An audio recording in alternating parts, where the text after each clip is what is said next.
누가복음 이 15장 이 말씀은 너무나 유명한 말씀이죠. 이 얼마나 유명하냐면요. 이 불경에도 이 말씀이 똑같이 있답니다. 그리고 사람들이 이 말씀을 탕자의 비유, 그래서 아주 유명한 화가들도 이 탕자의 비유에 관련된 그림도 그리고 또 이 비슷한 여러 가지 이야기들도 우리한테 들려집니다. 근데 보통 이 탕자의 비유라고 말했지만 이 탕자가 주인공이 아니고요. 사실은 오늘 이 비유의 주인공은 아버지입니다. 그래서 이 비유의 이 주제를 아버지의 비유 그리고 아버지의 마음을 품으라라고 하는 것이 오늘 이 말씀의 주제라고 할 수 있습니다. 누가복음 15장 우리가 계속해서 말씀드리고 있지만 이 비유에 대해서 세 가지 비유가 다 마음에 관련된 이야기를 하고 있습니다. 목자의 마음, 또 여자의 마음, 그리고 아버지의 마음. 우리가 세상이 사람들이 지식을 더 많이 가지면 또는 사람들이 더 이성적으로 발전하면 세상이 좋아질 거라고 생각하고 또 세상이 굉장히 합리적으로 변할 것이다라고 생각을 했는데 결코 아니었죠. 계몽이라고 하는 사람들이 모르는 것을 아는 순간에 더 좋아지는 게 아니라 오히려 더 악해지고 자신이 가지고 있는 그 지식을 가지고 다르게 써먹는 것들을 너무나 많이 볼 수 있었습니다. 그렇기 때문에 똑똑한 것이 결코 좋은 사람 또는 좋은 사회라고 이야기할 수가 없는 거죠. 더 현대적인 사회가 되면 될수록 더 이성적인 사회가 되면 될수록 사람들은 더 정신적인 문제를 가지고 살아가는 것을 우리가 볼 수가 있습니다.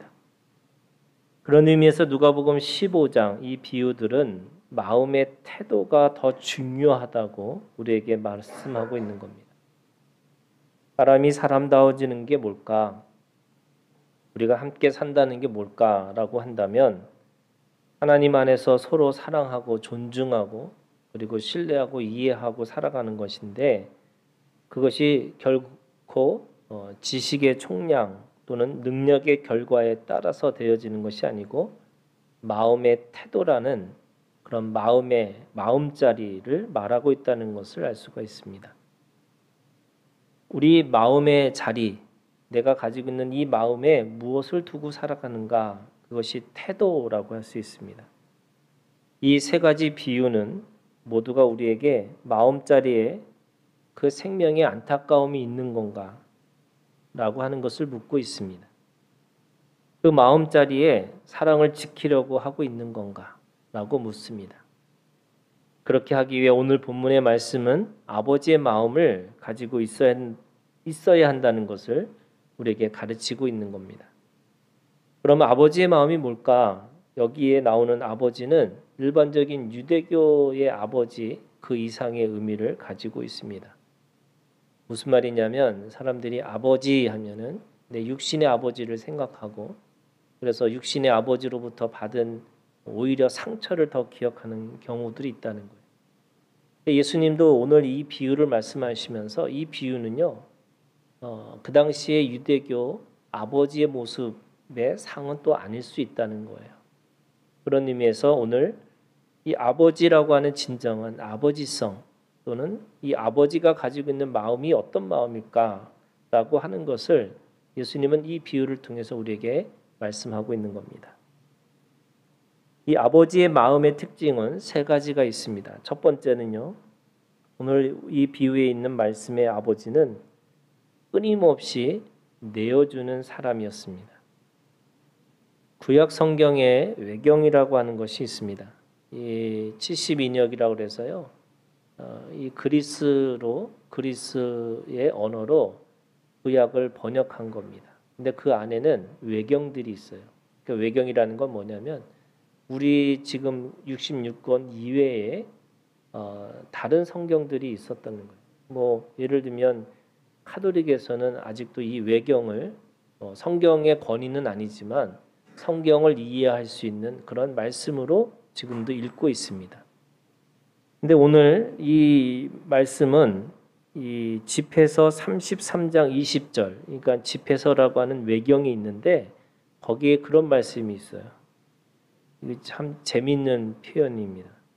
집회서 33장 20절, 아들과 아내에게, 형제와 친구에게 네가 살아있는 동안에는 아무에게도 권리를 넘겨주지 말고 네 재산을 남에게 넘겨주지 말라.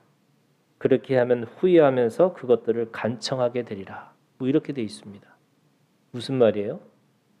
유산 주지 말라는 거예요. 죽을 때까지.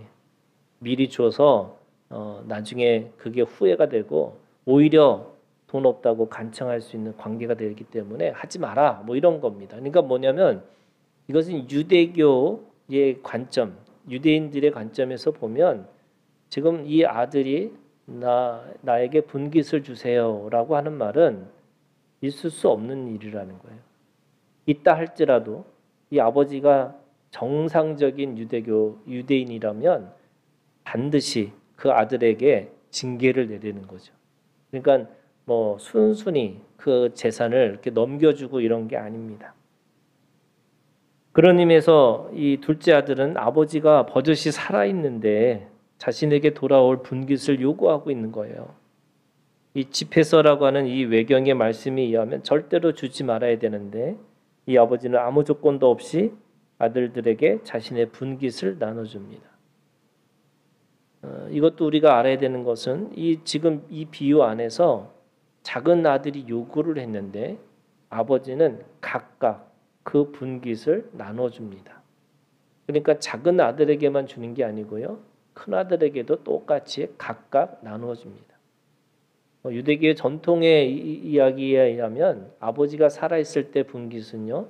7분의 1, 7분의 1씩 나눠주는 거래요. 그리고 나머지 7분의 5는 이 아버지가 갖고 있는 거죠.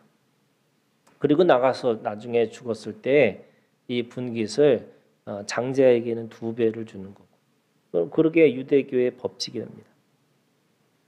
아버지가 살아있는 동안에 아버지의 재산을 요구하는 것 자체가 뭐예요? 여러분 그게 탕자입니다. 그러니까 허랑방탕해서 자신의 모든 재산을 낭비했던 것이기 때문에 탕자가 되는 것과 보다는 아버지가 살아있을 때 그 재산을 요구하는 것 자체가 이미 그 아들은 탕자의 이 반열에 들어갈 수 있다라고 얘기할 수 있는 거죠. 그런데도 이 아버지는 그거에 대해서 묻지 않습니다. 묵묵히 자신의 존재를 부정하는 이 아들에게 뿐만 아니라 모든 아들들에게도 이 자신의 분깃을 나눠주는 거죠. 그리고 돌아온 아들에게는요. 좋은 옷과 손에 가락지와 발에 신을 신겨줍니다. 그뿐만 아니죠. 풍악과 춤추는 사람들을 불러 모아서 잔치를 베풉니다. 또 살찐 송아지를 잡아서 함께 먹고 마십니다. 뿐만 아니라 큰 아들에게도 이 아버지는 31절에 이렇게 얘기하고 있죠. 너는 항상 나와 함께 있으니 내 것이 다 네 것이로다.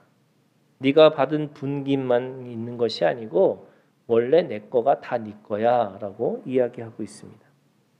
처음부터 아버지의 것이 아니고 모두가 두 아들의 소유임을 말씀하고 있는 겁니다.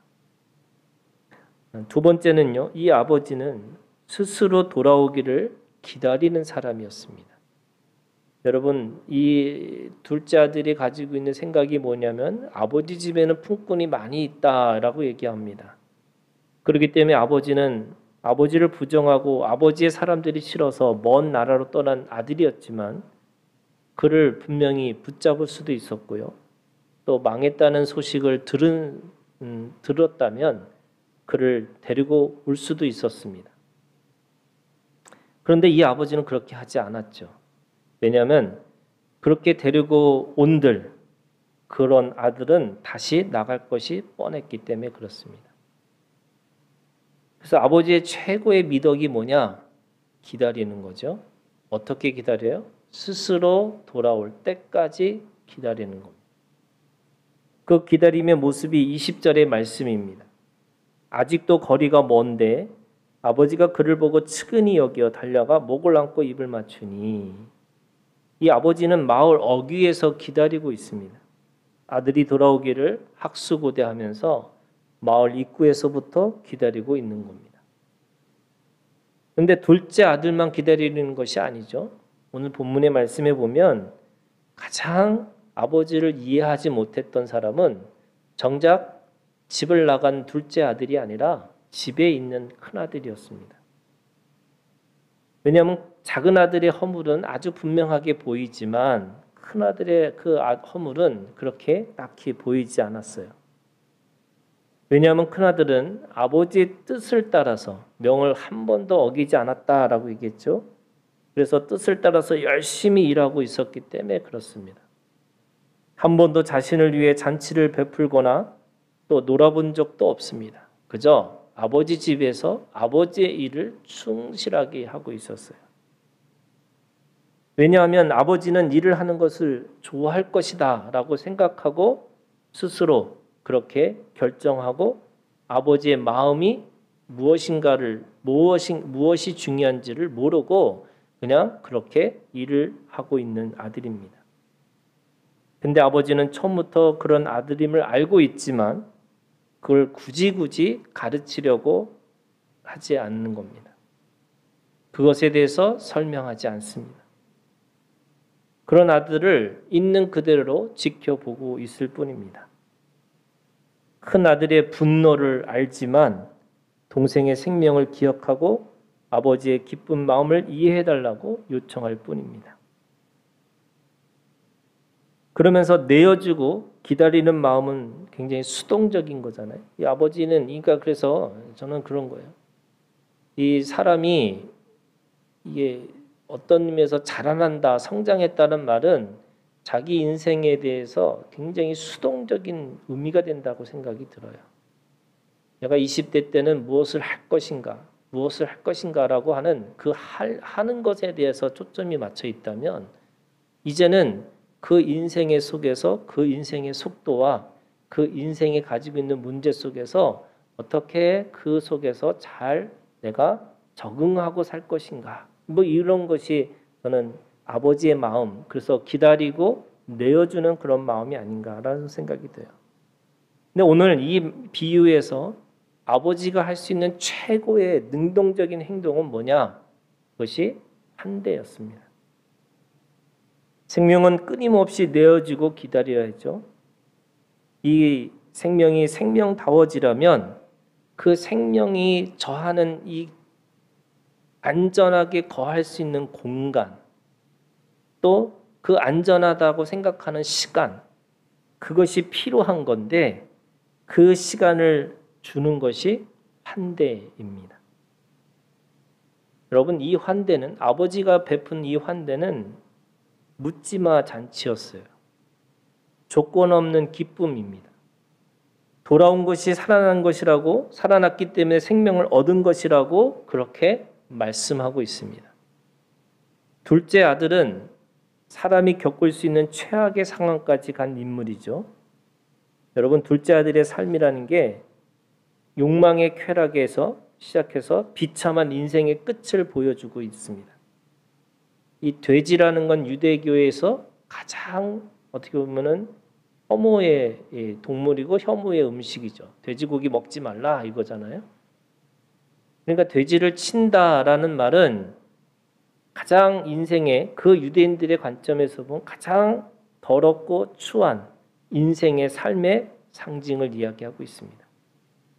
거기다가 돼지가 먹는 쥐염 열매, 근데 그 쥐염 열매조차 먹을 수 없다는 것은 그 동물도 부러운 인생의 끝까지 갔다는 것을 말씀하고 있습니다. 바닥이죠. 돼지를 치는 것도 바닥인데 그 돼지가 먹을 수 있는 쥐염 열매조차도 먹을 수 없는 사람이 됐다는 거예요. 그런데 아버지의 집으로 오는 순간 그는 완전히 다른 인생이 되었습니다. 이유는 한 가지죠. 아버지가 그 아들을 환대해 주었기 때문에 그렇습니다. 이 환대는 이 집의 품꾼이 아니고 오히려 이 집의 참된 주인임을 드러내고 있습니다. 그것도 하루가 지나지도 않은 시간입니다.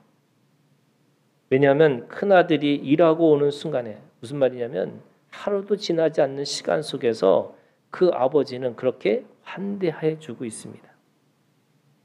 24절, 그 잔치의 기쁨의 주체가 누굴까? 오늘 24절, 이 15장 24절에 있는 말씀에 보면 이 내 아들은 죽었다가 다시 살아났으며 내가 잃었다가 다시 얻었노라 하니 그들이 즐거워하더라. 그들이라고 그랬어요. 그들이 누굽니까? 이웃과 친구들이에요. 아들이 돌아온 것은 아버지의 기쁨이었죠. 그런데 그 잔치에 즐거운 사람들은 그 기쁨을 아는 이웃과 친구들이었습니다. 이들이 왜 기쁠까요? 그 아들이 돌아온 그 기쁨보다는 사실은 그 아버지의 그 마음에 함께 공감하고 또 그 마음에 대해서 그냥 먹고 마시는 것에 대해서 즐겁기 때문에 그들은 함께 즐거워하고 있습니다. 오늘 종이 와서 대답한 게 뭐냐면 형이 왔을 때 그 대답했던 게 그거예요. 26절, 한 종을 불러 이 무슨 일인가 물었더니 대답하되 당신의 동생이 돌아왔음에 당신의 아버지가 건강한 그를 우리가 그런 거잖아요. 우리 아이들을 키우면서 건강하게만 자라다오 이러잖아요. 그러다가 어느 순간에 공부를 너무 안 하니까 제발 공부 좀 하라고. 그리고 공부 안 하고 뭐 하니까 뭐 좀 하라고. 그러다 보면 이 건강한 그 자체에 대한 기쁨이 없는 거죠. 근데 그 아버지는 사람들한테 얘기한 거예요. 그가 왜 돌아왔을까? 그게 어떻게 살았을까? 왜 돌아왔을까를 묻지 않고요.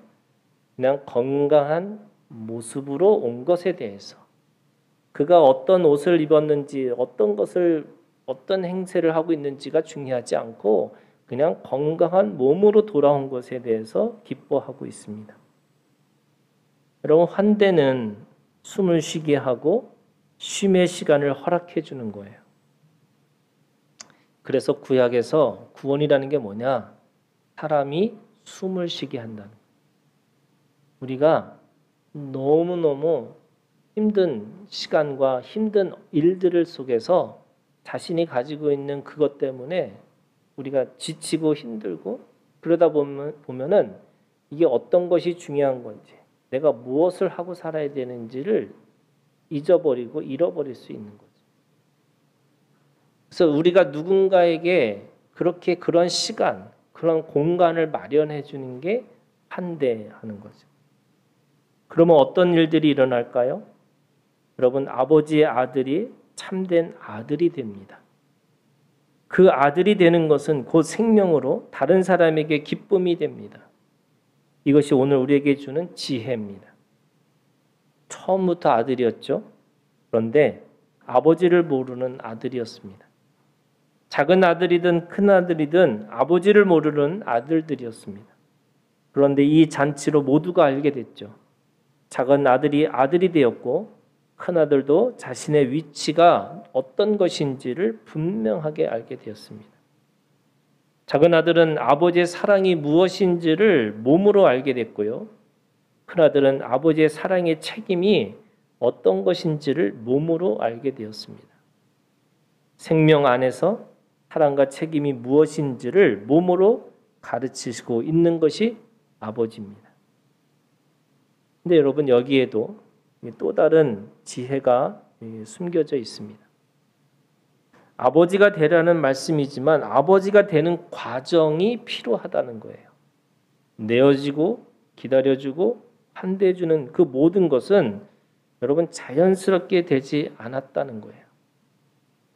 무슨 말이냐면 이 말씀은 오늘 우리에게 하나 더 가르치고 있는 건데 어떤 사람에게는 작은 아들의 모습이 있고 어떤 사람에게는 큰 아들의 모습이 있지만 그 모든 것을 거쳐서야 아버지가 된다는 거예요. 여러분, 그냥 나는 처음부터 아버지는 없다는 거예요. 그래서 오늘 103편 13절에서 18절에 있는 말씀에 보면 여러분 오늘 14절에 이렇게 얘기하고 있어요. 이는 그가 우리의 뭐를 아세요? 여러분 체질을 아신다는 거예요. 우리의 체질. 체질이라는 건 뭐냐면 사람마다 자기가 가지고 있는 몸의 입장들이 있다는 거예요. 몸의 입장. 어떤 한 사건을 바라보고 어떤 문제를 바라볼 때마다 사람들은 자기의 체질대로 보고 있는 거죠. 그래서 그 체질에 따라서 어떤 사람은 정에 속하거나 어떤 사람은 욕에 속하거나 아니면 어떤 사람은 그 진리 가운데 그것을 보고 있는 거예요. 다르죠. 각각의 자기의 입장, 자기의 체질, 자기가 가지고 있는 선입견 또는 편견으로 그 문제를 보고 있는 거예요. 제가 옛날에 삼자대면 되게 많이 했거든요. 이제 삼자대면을 하고 받은 지혜가 있어요. 그게 뭐냐? 모두가 옳다.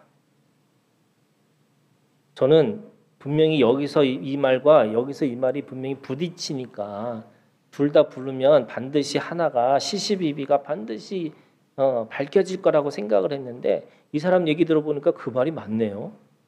이 사람 얘기 들어보니까 그것도 맞네요. 다 맞더라고요. 왜 그럴까요? 각각의 체질의 입장대로 들었기 때문에 그런 거예요. 사람은 그 모든 것을 객관적으로 하나님의 주관, 하나님이 가지고 있는 이 객관적인 사실들을 보기보다는 자기가 처한 체질대로 보기 때문에 그런 거예요. 그래서 사람은 자신의 입장에서부터 사물을 보게 되어 있습니다. 근데 전체를 보는 분은 오직 하나님밖에 없어요. 그런데 사람이 어떻게 알게 될까요? 여러분 그게 체질을 바꾸는 거예요. 예수님은 바리새인과 서기관들에게 죄인들을 바라보는 체질이 바뀌어야 된다는 것을 말씀하고 있습니다. 자신이 보는 죄인들과 하나님이 보는 죄인들이 다르다는 것을 인정해야 합니다. 그 입장을 바꾸는 일은 자신의 체질을 바꾸는 것으로 가능하다고 말씀하고 있어요. 그것이 작은 아들에서 큰 아들로, 큰 아들에서 아버지로 성장하는 마음의 다름입니다. 저도 부모가 되니까 부모의 마음을 알듯이 제가 그 둘째 아들의 마음을 가지고 살다가 어느 순간에 첫째 아들의 마음이 훅 들어왔어요. 교회를 비판하기보다는 교회를 비판해서 내가 나가는 것보다는 내가 교회 안에서 교회를 세우는 게 더 중요하다는 걸 알게 된 거예요. 사람들이 그러잖아요. 나라가 마음에 안 드니까 헬 조선으로 이 조선을 떠나야 된다고, 나라를 떠나야 된다고 생각하는 거예요. 그런데 여러분 누가 주인이냐면 있는 사람이 주인이에요.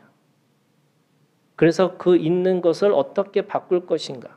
그런데 바꾸기 위해서 뭐예요? 계속 끊임없이 사람들은 일을 하는 거예요. 뭐를 해야 되고 뭐를 해야 되고 뭐를 해야 되고. 그거를 통과해 본 사람만이 사실은 아버지가 된다는 거예요. 그냥 아버지가 되는 게 아니에요. 내가 몸이 자랐다고 해서 그냥 아버지가 되는 게 아니고요.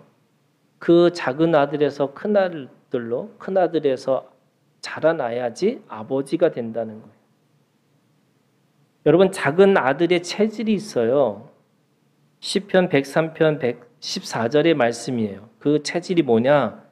단지 먼지뿐이라는 것을 기억하는 거예요. 여러분 작은 아들의 인생의 모토가 자유입니다. 아버지를 떠난 것이고 자신의 혈육 지친, 고륙 지친을 떠나는 것이고 아무도 모르는 세상에서 자신의 욕망을 채우고 살기를 바라는 것이 이 작은 아들의 체질이었어요. 그런데 오히려 그 자유가 자신을 노예로 만들었고요. 짐승과 같은 존재로 살게 했습니다. 자유가 오히려 자기 인생의 올가미가 되었습니다. 그때 깨달아야 하는 것이 뭐냐? 먼지라는 거예요. 아담은 흙으로 지은 바 되었고 흙의 원어가 그 흙이라고 하는 원어는 먼지예요. 그런 의미에서 아담이라고 하는 이 아담이라는 이름 안에는 사람은 먼지 투성이라는 거예요. 털면 털리는 것이 사람입니다. 그래서 모두가 먼지의 체질이라는 것을 깨닫는 사람만이 하나님 아버지의 집을 기억하게 되어 있습니다. 왜냐하면 그 흙에 생기를 부어서 생명이 되었기 때문에 그런 거죠. 인생이 먼지라는 것을 알아야만 하나님 아버지의 집을 기억하고 돌아오게 되어 있습니다. 작은 아들의 신앙의 고백은 내가 먼지입니다 라는 고백이에요. 그렇게 먼지라는 걸 깨닫는 순간에 큰아들이 되는 거예요. 그 큰아들의 또 체질이 있어요. 여러분, 큰아들의 체질이 뭐냐? 15절과 16절의 말씀이에요. 인생에는 그날과 영화와 바람이라는 것이 있다는 거예요. 큰아들에게 인생의 모토는 뭐예요? 여러분, 일입니다. 성공이에요. 그래서 큰아들이 가지고 있는 자신이 가지고 있는 마음의 자리, 마음자리에는 뭐가 있냐면 내가 아버지에게 잘 보여가지고 내가 아버지로부터 인정받겠다고 하는 건데 그 인정이 뭐냐면 내가 그 일에 대해서 성공해야 된다는 거예요. 내가 그 일을 수행하고 그거를 마쳐야 된다고 생각하는 거예요. 그래서 일하지 않는 자 죽음뿐이고요. 일하는 자가 자기의 존재감입니다. 그래서 아버지와 아들의 관계에서도 존재의 관계보다는 일의 관계로, 그리고 아버지가 아니고 주인이고, 그리고 그 아버지가 원하는 성공, 아버지로부터 인정받는 아들이 되겠다고 생각하고 살아가는 겁니다. 근데 오늘 시편 103편 15절 16절은 뭐라고 그래요? 이 15절 16절에 인생은 그날이 풀과 같으며 그 영화가 들의 꽃과 같도다. 그것은 바람이 지나가면 없어지나니 그 있던 자리도 다시 알지 못하거니와. 한마디로 내가 이룬 것 자체가 없어진다는 거예요. 내가 이루었다고 생각하는 것 그 자체가 이미 허상이고 허망한 거라는 거예요. 그래서 이룬 물질 그 모든 것들이 썩고 쇠하고 없어지는 거예요.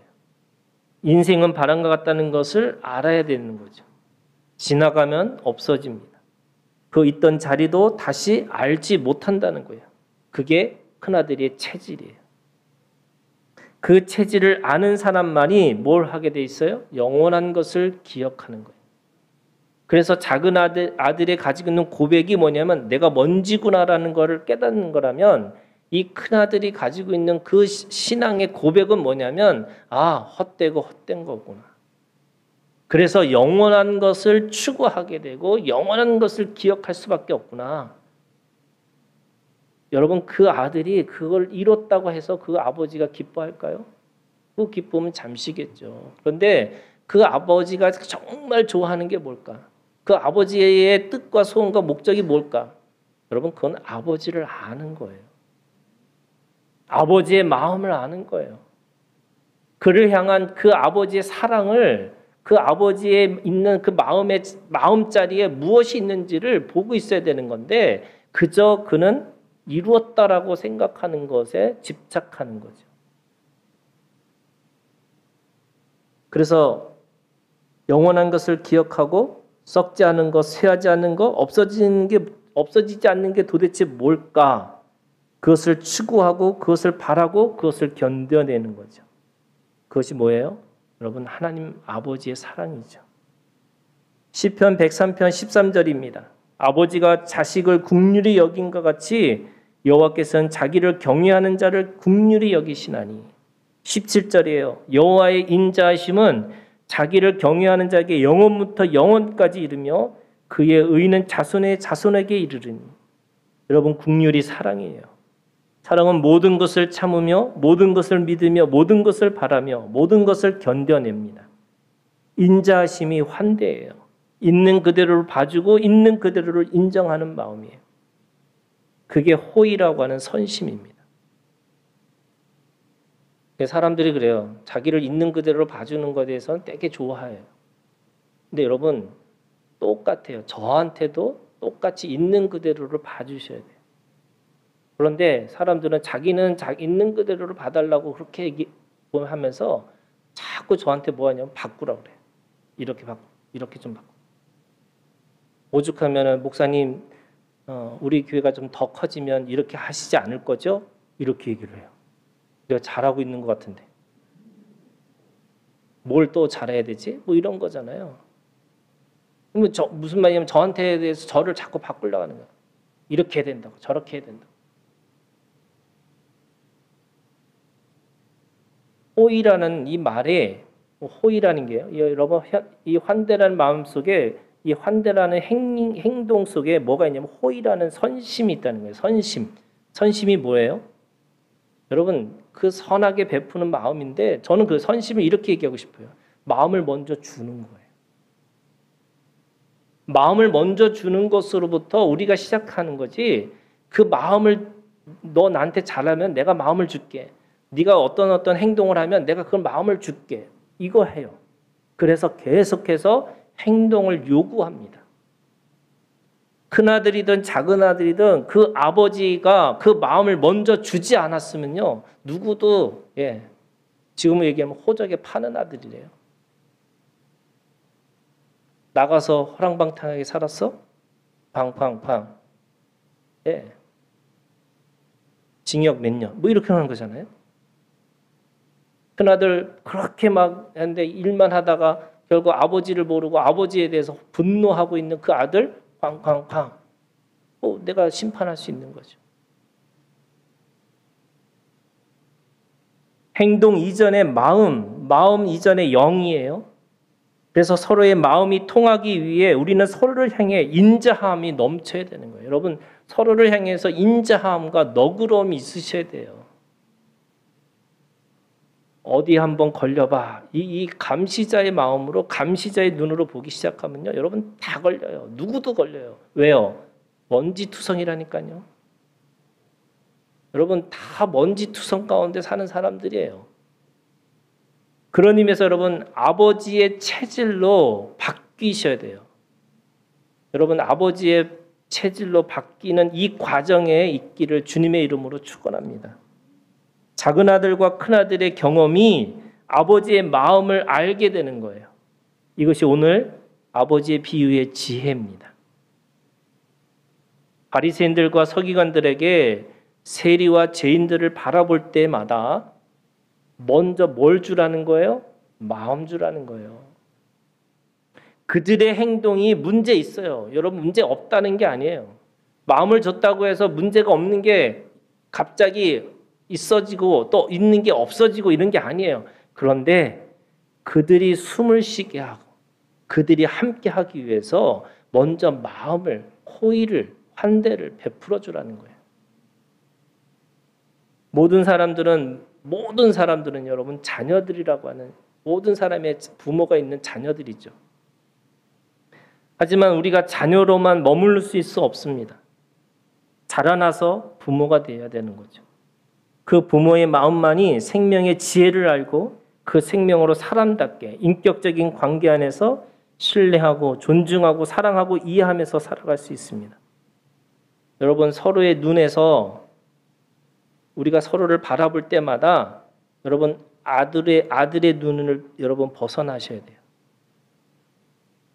벗과 이웃을 아들의 눈으로 보기 시작하면 여러분 서로에게 뭐 해요? 요구하게 돼 있습니다. 무례하게 요구합니다. 자신의 욕망을 채우기 위해서 그렇게 이용하고 쉽게 버릴 수 있다고 생각하는 거예요. 그게 여러분 둘째 아들의 눈이에요. 조금 더 나갔어요? 자라났어요? 그러면 무슨 형제의 눈으로 보고 있어요. 근데 형제의 눈은 뭐예요? 여러분 비교하고 경쟁합니다. 쟤는 2개 먹고 나는 왜 하나밖에 안 먹냐. 이거죠. 그래서 이겨야만 내가 힘이 된다고 생각하고 이겨 먹어야지만 내가 아버지에게 잘 보일 수 있다고 착각합니다.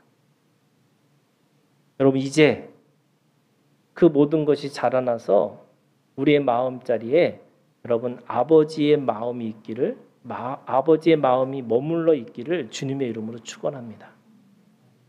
여러분 옆에 있는 사람 좀 보세요. 자, 업자의 눈으로 보지 마시고요. 두 번째, 여러분 서로가 형제의 마음으로 보지 마세요. 비교하고 경쟁하고 아니에요. 하나님은 그렇게 그런 마음으로 보기를 원하지 않으세요. 뭘로 보라고요? 부모의 마음, 아버지의 마음으로 보세요. 여러분 서로 다시 눈빛과 눈빛으로 서로의 부모의 마음으로 한번 보세요. 제가 우진이다. 제가 우리다. 제가 시온이다. 제가 용훈이다. 이렇게 생각하고 여러분 서로를 보셔야 돼요.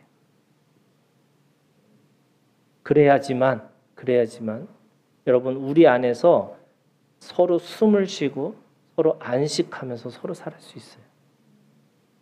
내가 지나갈 때마다 훅 하는 지나가는 그것 때문에 상처받고 힘들고 어렵고 그래서 그것 때문에 갈등하고 그것 때문에 또 여러분 우리 교회는 환대의 공간이 돼야 돼요. 우리 교회는 서로 사람들이 와서 안식하는 그런 공간, 그런 시간이 되기를 원해요. 그런데 들어와서 안식하려고 했는데 막 내버려 두지 않아요. 여기도 경쟁하고 또 여기도 비교하고 그래서 뭐 때문에 힘들고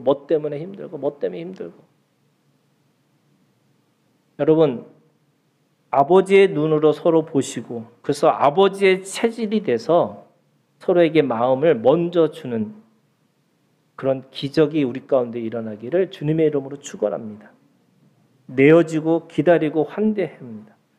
따뜻한 눈으로 볼 때마다 챙겨주고 이해해 줍니다. 잔치를 베풀 마음이 아버지의 마음이에요. 여러분 오늘도 이 마음을 품고 이 마음의 체질로 살아가기를 주님의 이름으로 축복합니다. 기도하겠습니다.